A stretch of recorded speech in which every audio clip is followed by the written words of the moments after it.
Grand Rising from me to you here on WaterFireCusp Metaphysics. My name is Steven, and this is today's daily inspirational message for Tuesday, July 2nd, 2024. Thank you all so much for being here with me this morning. I'm very grateful for each and every single one of you. Thank you all so much for hitting the like button. Thank you all so much for subscribing to my channel. If you're brand new here, we do all things metaphysics on WaterFireCusp.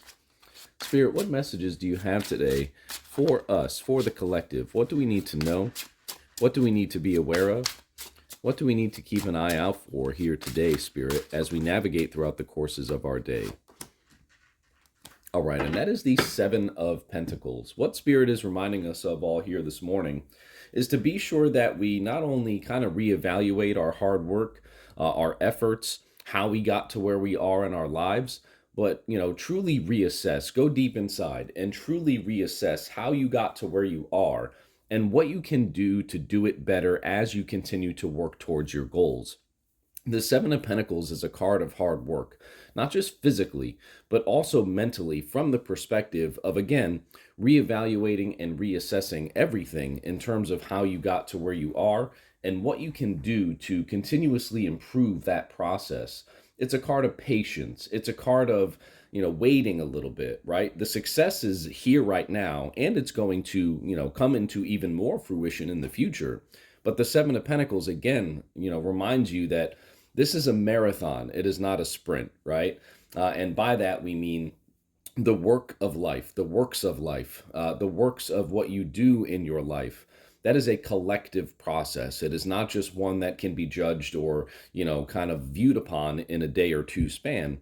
It's truly something that, lasts a while. It lasts, many, many, days, weeks, years, etc.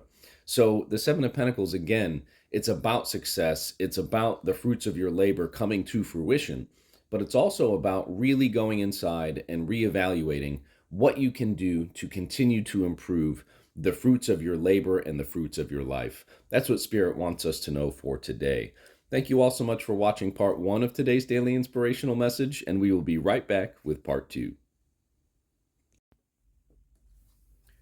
Grand Rising once again from me to you here on WaterFireCusp Metaphysics. We pulled the Seven of Pentacles in part 1 of today's daily inspirational message.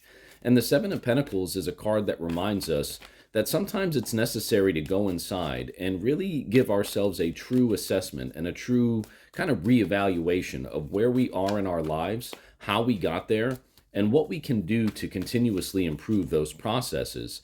It is a card of success, but it's also a card of patience. It's a card of, saying that more success may be delayed a little bit until you figure out exactly what the next best move is. So the Seven of Pentacles is reminding us all to go inside, really reassess our situation, and be honest with ourselves, in terms of what you can do to kind of tweak that process and those processes within your lives in order to yield even greater results, yield even greater abundance. When we take the time to go inside, that's how we can go ahead and yield those results. Spirit, what additional messages do you have for us today as it pertains to the Seven of Pentacles? What else do we need to know? What else do we need to be aware of? What else do we need to look out for?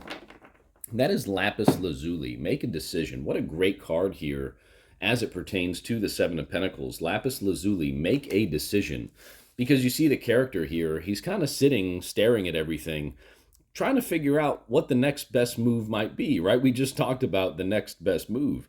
So when you commit to making a decision and commit to, that decision itself and the actions that are associated with that decision, and you continuously move forward to that decision, to that goal, that is how you will be able to really reach your goals as quickly as you can. It's when you go back on those decisions and you kind of, again, once you've already made it, you kind of reassess and reevaluate again. Now you kind of see how you're taking one step forward, 2 steps back. Perhaps another time it's 2 steps forward, 1 step back. But when you commit to a certain decision, all of your steps go forward towards that goal. And then that's how you'll be able to reach those goals in even greater fashion and greater speed. But it's that indecisiveness. It's that inability to commit to a decision.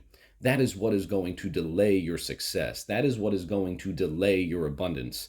The best approach in almost every situation is to evaluate everything, reassess everything, be honest with yourself about each of the options, right? There might be different options here too. Reevaluate everything that you have in front of you and then commit to a decision. Make a decision and commit to it. Because once you commit to it, now you can set your intentions. Now you can set your eyes on a particular prize, as they say, and you can make continuous motions forward mentally, physically, spiritually towards these goals. And when you do that, that's how you yield the results that you're looking for with that certain level of commitment to that decision and to those processes. Let's go to the guidebook here for lapis lazuli for make a decision. Lapis lazuli, make a decision. Decisions, decisions. We spend so much time trying to avoid them. There is a time to be thoughtful and contemplative, and then there is a time to make a choice.